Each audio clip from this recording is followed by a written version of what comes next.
What's up, guys? Welcome back. Today I want to show a strategy that you can use to pass pretty much all the floors above 91 for the male boss rotation, maybe with the exception of 99, which is the Leo floor, because that team has Leo, and Leo is just this crazy monster that makes speed useless. And I want to show a team that actually isn't my usual team. I took out Mev and I put in Zinc, and this team works really well. This is the team I used actually to clear 91 to 98 when I first cleared ToA hard, like on this rotation. So this team works especially well because it uses a combination of CC and debuffs. And the main debuffs here are slow, glancing, and attack debuff.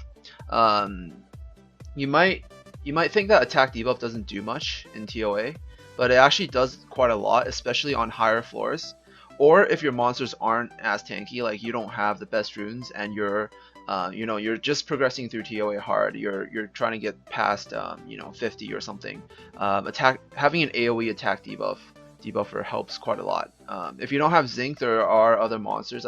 One monster I think will work really well is the Dark Warbear. I think he's called Gorgo or Grogo. I get his names mixed up with the Light Golem, which has like very similar names. And Zinc's AoE attack debuff isn't actually as strong because it's on a 4-turn cooldown, but the Dark Warbear has like a 3-turn cooldown. If you don't have the Dark Warbear, there's also the Fire Warbear, but I don't know if you would want to raise him. A few interesting monsters that I think might be possible or might work would be like the Fire Charger Shark or the Dark Charger Shark, if anyone has them. They also have an attack debuff with a slow in the same skill, and it's AoE as well. And it's I think it's on a 4-turn cooldown or something like that. So attack debuff works really well against these high level units because usually I don't know this for sure, but from my experience, I think that like on higher floors the units have higher resistance. I don't know why. Usually when you get to higher floors they start resisting a lot. Like the last boss battle that I did on 90, the boss like resisted provokes quite a lot more than the bosses on 80 or 70 would. I don't know if this is for sure. I don't know if this is proven, but this is just from my experience. I think the monsters at higher floors actually have higher resistance, which is why it's much harder for you to chain CC them. And this is where if you have like a lot of debuffs or two or multiple types of debuffs that you can spam that reduces the enemy's damage, it's gonna be quite nice. Like for example, the Zinc resisted the Eridus's glancing hit, but he has the attack debuff on him, so I know that when he hits me, he's not going to be doing as much damage. I guess that's the best way to explain it. So if you're trying to get through, maybe if you're aiming to clear like all 100 floors of ToA hard, obviously you want to have a team that can chain CC everything. But sometimes I find that using someone with attack debuff is more reliable at higher floors, because they don't, even if you can't keep someone stunned, at the very least they'll be debuffed and they won't do as much damage. And I know, like, because I've ran these floors before, that none of the monsters on these floors have really like just crazy skills that you need to CC for sure, or there's not going to be 3 of them. But if there's only one, then if you have some sort of provoker or some sort of if you're running Beretta with single target attack bar decrease, it's going to be pretty easy to keep that one unit down. So this is why you can allow them to have some turns. So I'm just going to run this through stage 93, and I guess I'll record the boss battle of 94 or something as well, just so you guys can kind of see a few examples of why this team works so well. Another addition to attack debuff is obviously the defense buff. Defense buff is also really important. That's why Talc and Basalt are so strong in ToA hard. Well, Basalt's, I would say, is stronger because he also has the attack bar decrease, but it's one of the reasons why Talc is still raised by a lot of users to to clear ToA hard. And having provoke also helps as well. But having defense buff with the enemy attack debuff, they do barely any damage. Like this water unit just shot my Spectra and he only lost like 10% HP. That's actually really nice for it being stage 90 something. Alright, so I'm just gonna stun my way through, and then I'll probably just show the fights, like some quick fights at the boss stage. Yeah. Alright, I'm just gonna show the beginning of this boss fight. So, well, it's not really a boss fight, but the third part of this stage, just to show you know, how powerful it is to have some attack debuff and glancing and defense buff. These three things combined together and make a really nice team, especially for these stages. And if you're trying to pass ToA, like, you know, maybe some of the earlier stages, it's really nice to have these tools as well. And so I'm gonna, it's actually just the Wind Inferno that's awake, so I'm gonna provoke him. I'll save my defense buff for next turn. And since I've lost a CC, I don't really mind, you know, spamming attack debuff this turn, because I know I can have it off cooldown later. Just for one turn, and then pretty much I'll have my my cooldowns back by the time they attack again. So just want to leave as much debuffs on them as possible right now. Yeah, it doesn't really matter that much if I you know, if they get a turn. Oh my god, maybe except for that one.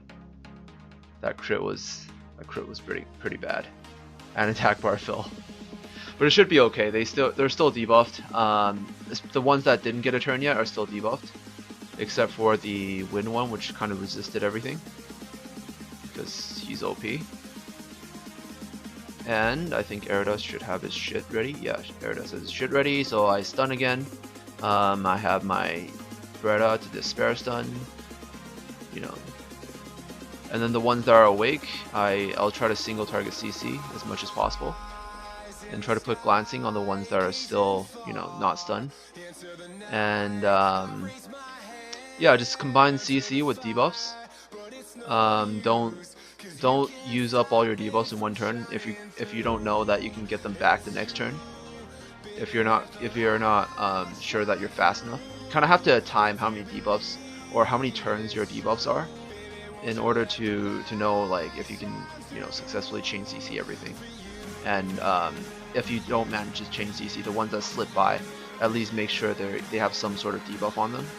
And if not, you know, maybe try to provoke them with your tankiest monster that has provoke. Maybe you have a ToAH, maybe a some people use Amin. I personally find Amin inferior to ToAH.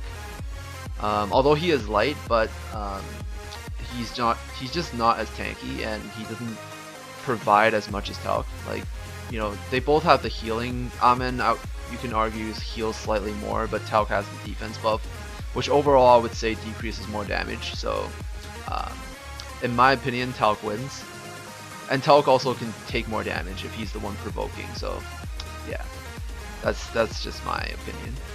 And yeah, that's pretty much it. You know, they're all stunned. There's nothing they can do to get me.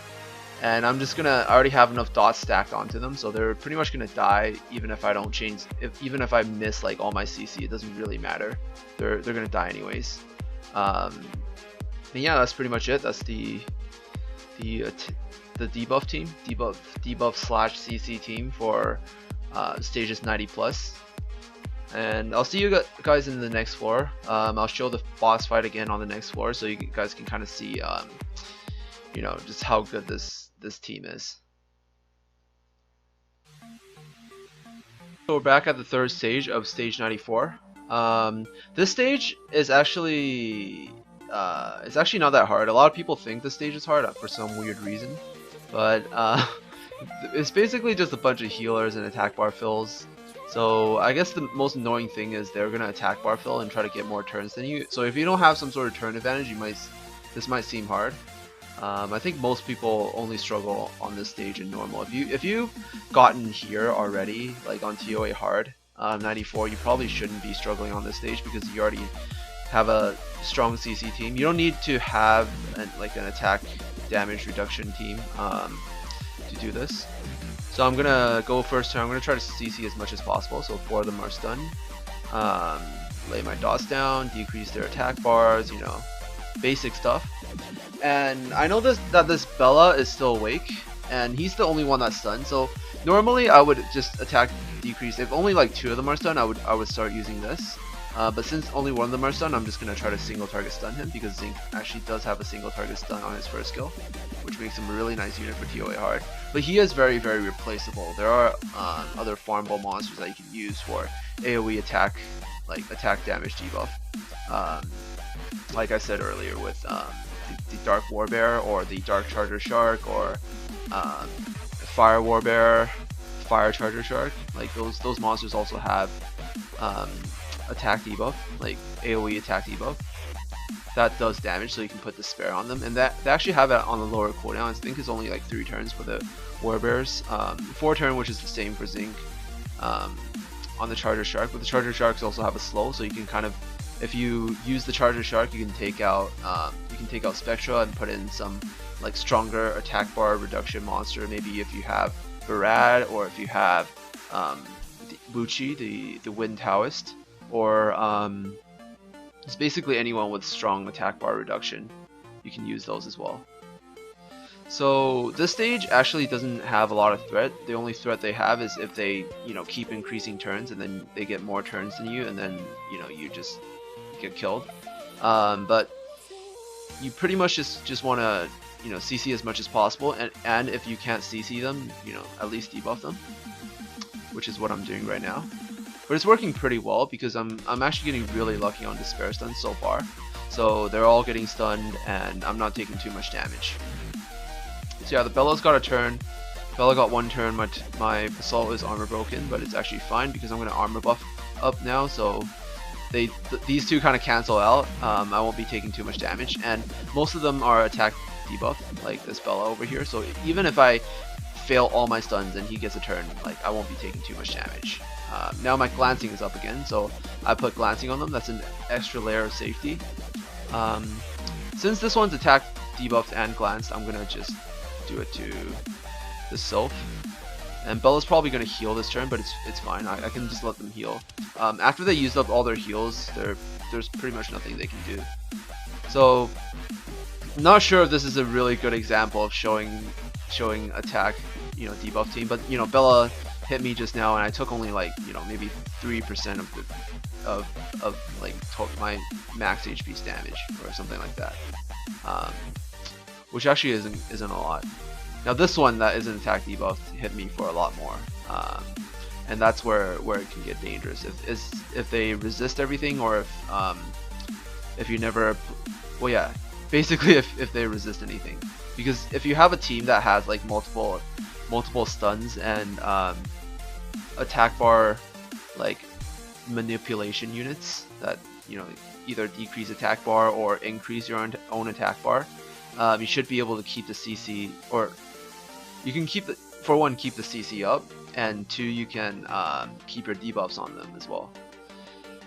So this Bella is probably going to heal this turn. Actually, I don't mind. Like you guys can heal all you want. I'm just gonna keep laying my dots down, and then keep decreasing your attack bars, keep debuffing you, keep trying to AoE stun you, and we just repeat this process over and over until you guys all die.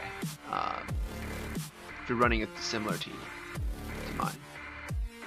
So yeah, so most of these units that I'm using right now are replaceable. You know, Spectra's farmable, Beretta's fusible. Eridas, if you don't have Eridas, you can use Tyron.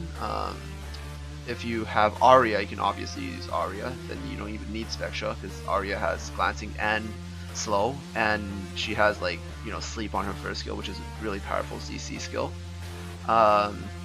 Or if you have Shannon, if you're using Shannon, Shannon has like single target glancing debuff. You can also try using Shannon to for your main slow unit, and then try to put glancing on each one of the units, the ones that you don't manage to stun. That's also a strategy that can work as well. But I think there aren't that many AoE units that have glancing, so you're either gonna have to have done the Hall of Heroes, like for either Eridas or Arya, or you're gonna have to be like lucky enough to summon Tyron or something. Tyron's a really good replacement for Aerodus because they pretty much do the same thing.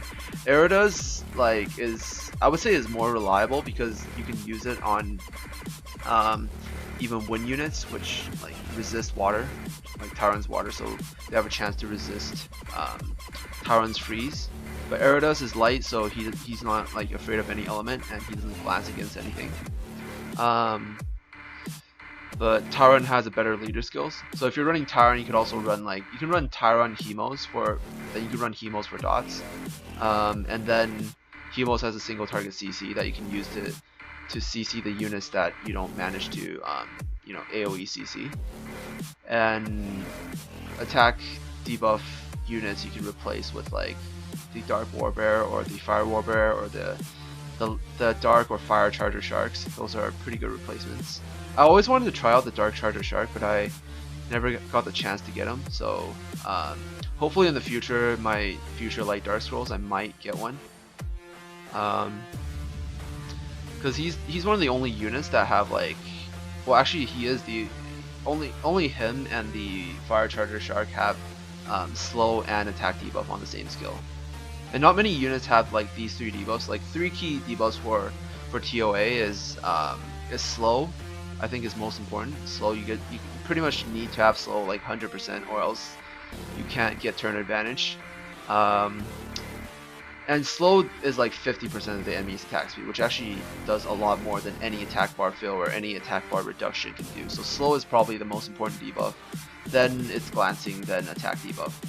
And there's not that many units that have like 2 of those debuffs in one skill. The only other unit that actually has it is Arya, who has slow and glancing in one skill.